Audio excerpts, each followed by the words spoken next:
Alright, this is Justice League crying about justice, a critically panned event maxi series which serves as the prelude to James Robinson's more interesting run on the main Justice League book.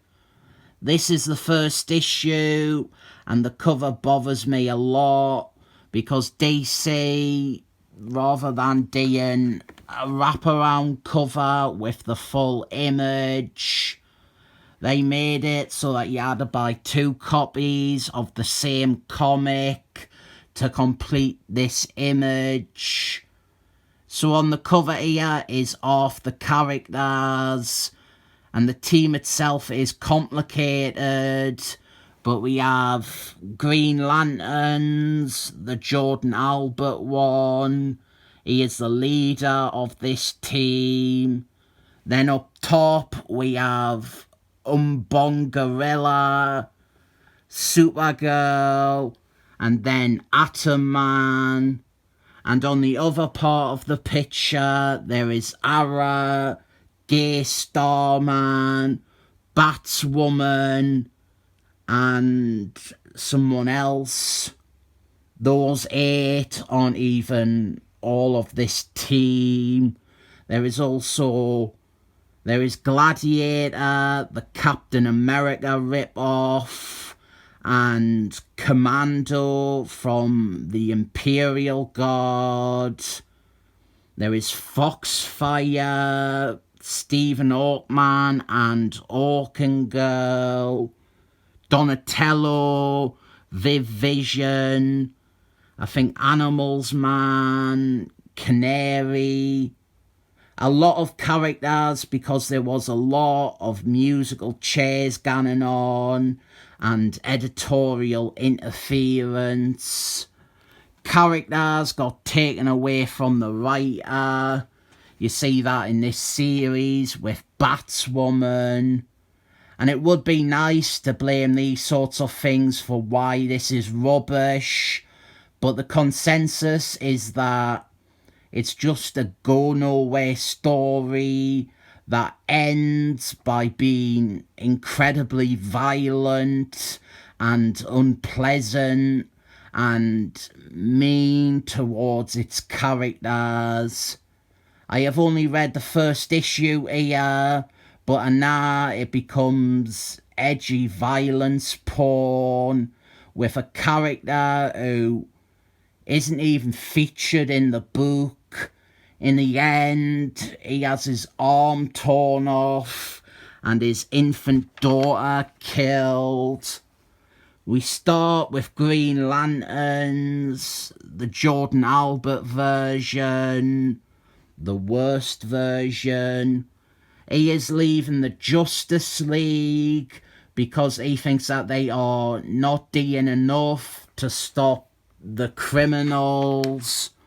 It is the hard boilerplate proactive superheroes argument that is always brought up to form a new team, and then that new team fails to actually do anything like they said they would do, and it's just another superhero team that reacts rather than prevents.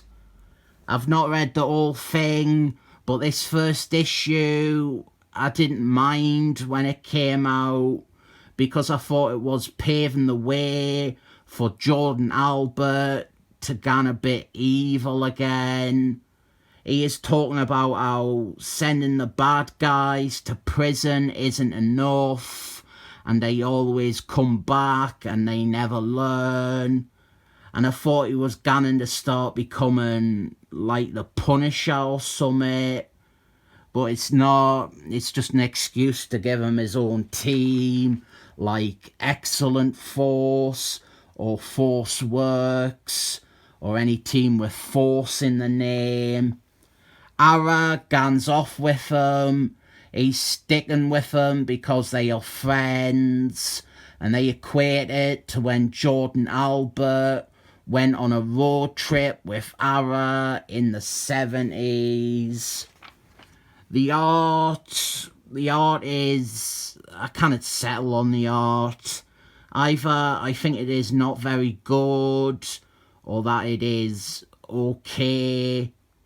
After this first scene, we get introduced to another member of our cast, or two of them, the two Atom Men.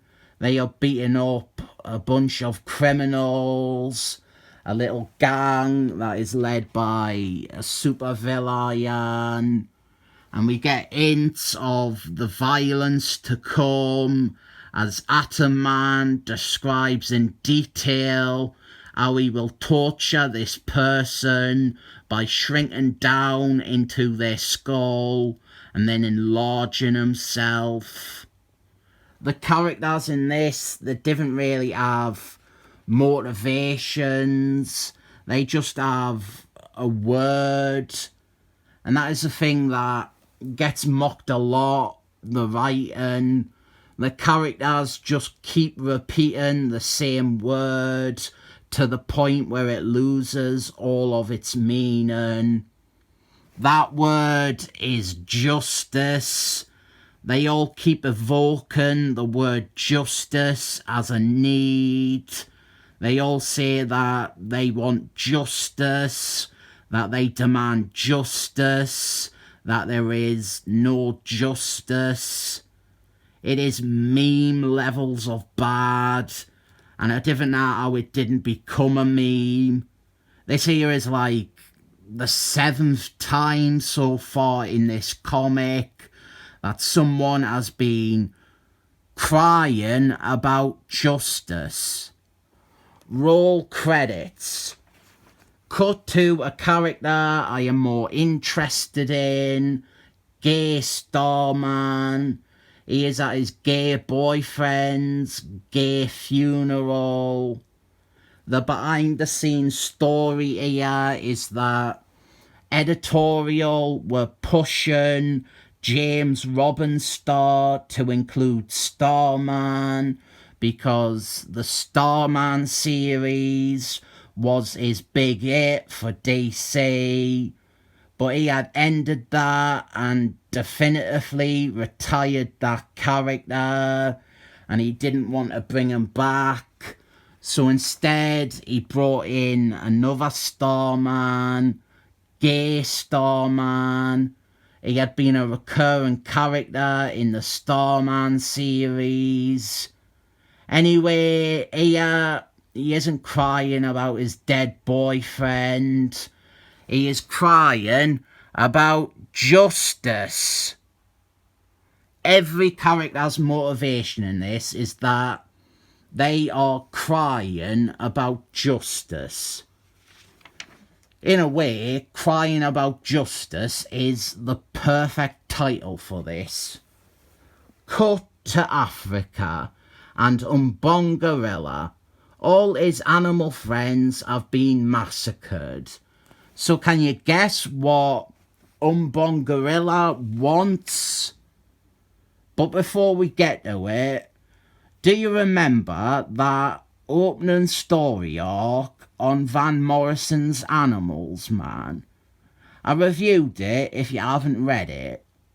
It has this character called Banana Beast. He is this tragic, sympathetic antagonist who was deeply hurt by mankind's abuse of the animal kingdom. He shows up in this just to die. He failed to defend the animals and he got killed. We didn't get to see what did him in or what happened. He just walks into the comic to fall over dead. But Congorilla, he is only thinking about one thing: justice. Yes, you guessed it. He wants justice.